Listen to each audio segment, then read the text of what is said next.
Welcome to this edition of SAU Weekly, your source for the latest news and sports from St. Ambrose University. I'm Jorge Brizuela. And I'm Abby Varkalis.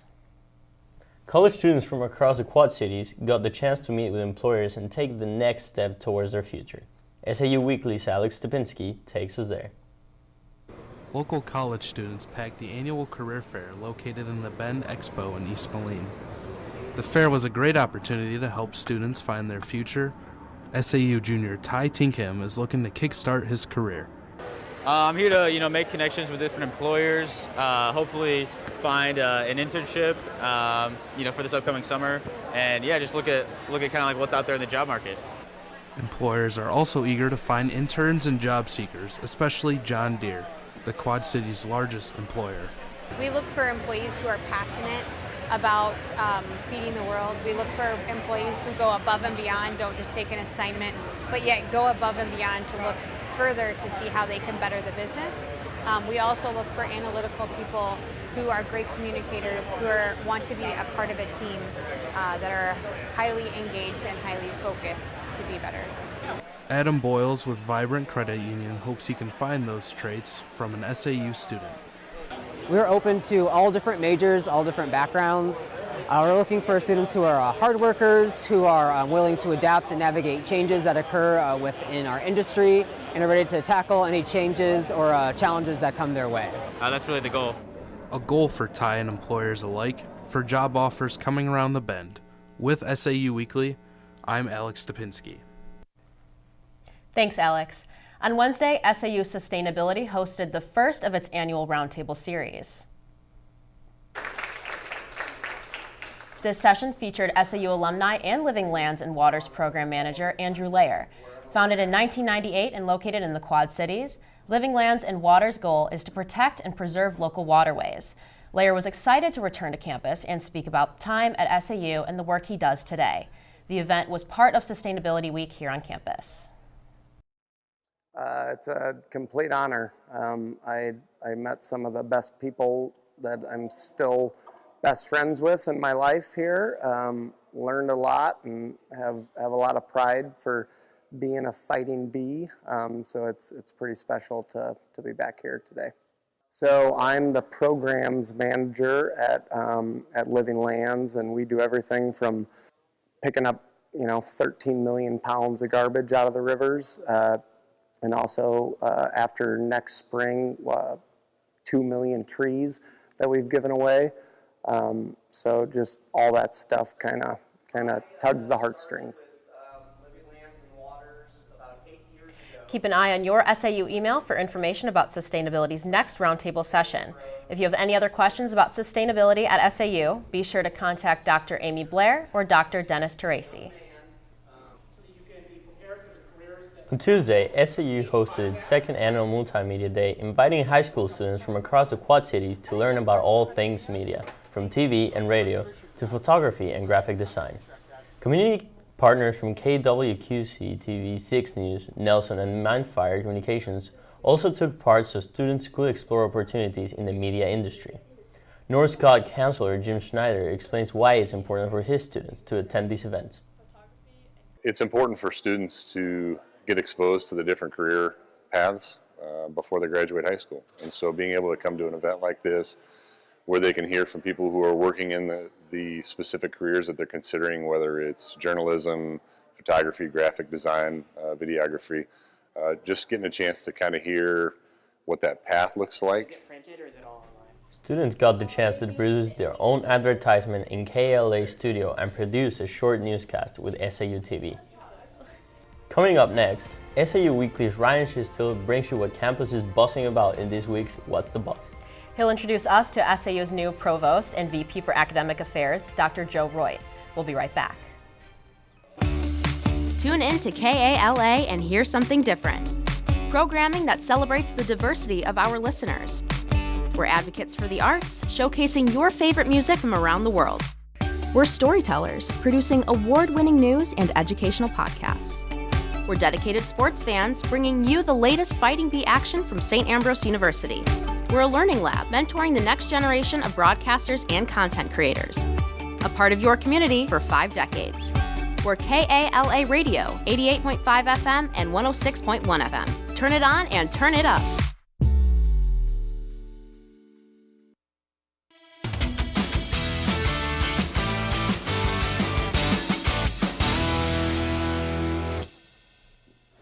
Over the summer, St. Ambrose University welcomed its new provost and vice president for academic affairs, Dr. Joseph Reut, who joins us in our studio today. Thanks for being here today, Dr. Reut. My pleasure. So, Dr. Reut, my first question for you is, can you just talk a little bit about your background and what other colleges and universities you've been at? Well, I've spent my career in higher education, about the first half of that as a faculty member in sociology. That took me for a brief stint in Massachusetts, then Georgia, and then West Virginia. I was a small college in West Virginia for 15 years, about half of that as a faculty member and the other half as a chief academic officer. In 2016, I accepted a role as a chief academic officer at Dakota Wesleyan University in South Dakota, and then this summer came to St. Ambrose in the same role. So how has it been getting acclimated to St. Ambrose? It's been great. I think there are a lot of people here who are very dedicated to the university and dedicated to students and interested in how we can serve students and learners across their lifespans in effective ways. And I've enjoyed getting acclimated to the Quad Cities as well. I'm a bit of a cyclist, so getting on the bike paths has been fun, and visiting some local breweries, and it's been fun getting to know the Quad Cities. What are some of the responsibilities you take on as the provost? Well, the provost oversees basically the academic operations of the university, right? So the deans of our 3 colleges report to me, as does our dean for graduate studies and adult innovation, graduate studies, adult learning reports to me as well. Registrar reports to me. Career and academic planning reports to me. So basically, for the most part, all academic programs and the majority of support services report to my office. So it's just a matter of trying to ensure that those are functioning optimally and preparing themselves for the future of higher education. And finally, what are some of your long-term goals for St. Ambrose and its community? I think it may be a little too early to say what those are. I mean, obviously I'm working in coordination with President Novak. We're working on strategic planning, obviously, but thinking about, where we want the university to be in 4 years, 5 years, that sort of thing. I think anyone who studies or is a student of higher education recognizes that it's a fast-changing landscape, and the sort of, what colleges and universities look like in 10 to 15 years may well be very different from what they look like now. So that's part of I think the fun and the challenge of being in my role is trying to discern what that future is going to be like and to try and work to prepare the university to be successful in that new environment. So. Well, thanks for being with us here today, Dr. Reut, and best of luck here at St. Ambrose. Jorge and Abby, back to you. Thanks, Ryan. Coming up next in sports, our women's volleyball and soccer teams take on conference rival St. Xavier at home. And we check in with our cheer team as they start their preseason, eyeing another conference title. Join SAU Weekly's Lily Reed as she takes you inside SAU athletics. Stay tuned. Ready the studio in 3, 2. Welcome to this edition of Dateline SAU. Welcome to this edition of SAU Weekly, your source for the latest news and sports from St. Ambrose University. The Mississippi River crested on Monday at a near record high. This is What's the Buzz with Abby Varkalis. Staff members put many hours of work into planning the spring commencement ceremony. But for Coach Bluter, her coaching career started right here. Welcome to Inside SAU Athletics. On today's episode, we're featuring the men's basketball team. We're featuring the men's and women's track and field teams. We're catching up with the men's lacrosse team. Thanks for watching.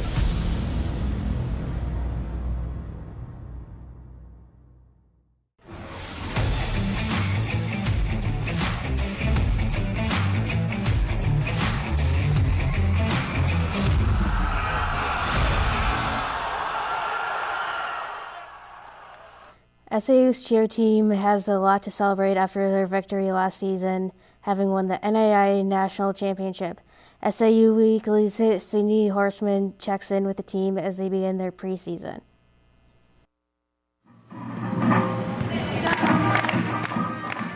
During the month of September, you'll hear SAU's fight song playing in the Wellness and Recreational Center. There, you'll find the St. Ambrose cheerleading team preparing for their upcoming season, led by head coach Danelle Langeneckert. So this fall, basically, the beginning of our season is a lot of game day activities. So, we are getting ourselves ready to cheer at the football games. And then when we transition into that later October time, we'll have our game day squad will cover basketball season, and then our blue squad really is going to focus on competition. So we actually won't put our choreography for nationals together until November. Part of practice consists of 3 repetitions of an athlete's hardest tumbling pass. The cheer team is prioritizing the more difficult skills earlier in the season in hopes to compete them with confidence. Last year we were able to max out in every area of the score sheet. This year we're going to be able to do that and then some. These skills consist of tumbling, basket tosses, and elite group stunts. So the idea, especially some of those more difficult skills, it is harder for our athletes to get comfortable with that. So the idea behind starting just a little bit earlier with some of those skills is that we can build that comfortability in because we know the routine's not going to be easy. So to be able to do some of those more difficult skills and to make those more fluid now is only going to benefit us in the long run. As the team continues to practice game day material, one of the athletes, Jesse Lopez, a sophomore who finished his first season as a national champion, believes he can progress in his skills every season. I'm excited because obviously we won, but also kind of curious because it's a new team, different talent came in, so I want to go back to back. Something I can improve from last year is my outlook on everything. I always kind of was really down on myself because I held myself to such a high standard. Being new and all, I wanted to be like everyone else in a way. I came into the season never knowing how to tumble, not really knowing how to stunt or do anything, and I was comparing myself to these, everyone that has been doing this for basically all their lives. So I kind of just want to have faith in myself and just know I can go out there and do what needs to be done. The cheer team holds a standard that they must be physically and mentally prepared in the preseason to ultimately bring out a nationals-ready athlete. With SAU Weekly, I'm Sydney Horseman. The women's soccer team hosted the St. Xavier Cougars on Saturday, where the Bees managed to overcome the heat. Mia Hefner opened the score in the 17th minute of the first half, followed by what would be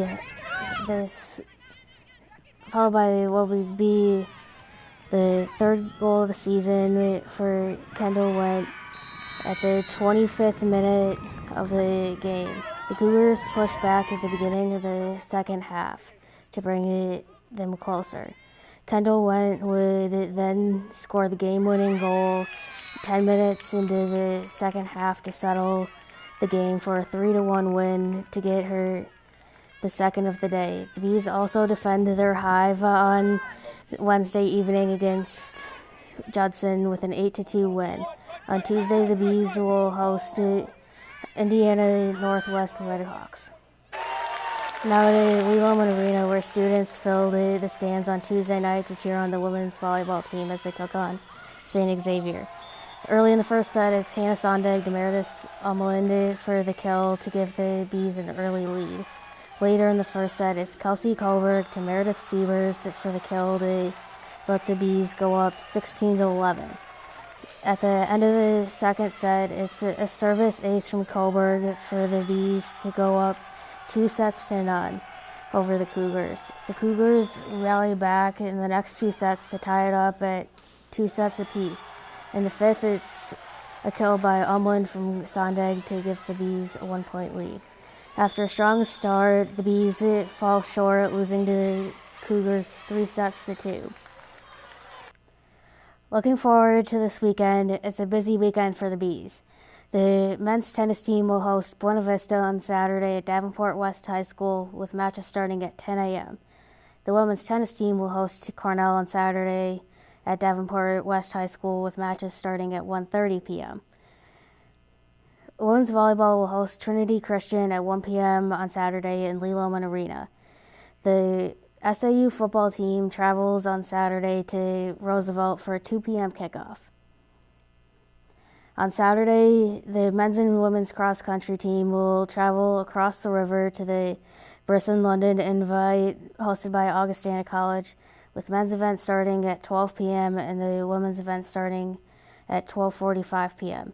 The meet will happen at the Sauchy Golf Course in Rock Island, Illinois. And that's a wrap for sports this week. I'm Lily Reed. And that's all we have for you on this edition of SAU Weekly. We'll be back next week with the latest news in sports from St. Ambrose University. Remember to check out the SAUtv Facebook and Instagram pages for our newscasts, top stories, and more. You can also find them on the Hive at SAUthebuzz.com. Thanks for watching.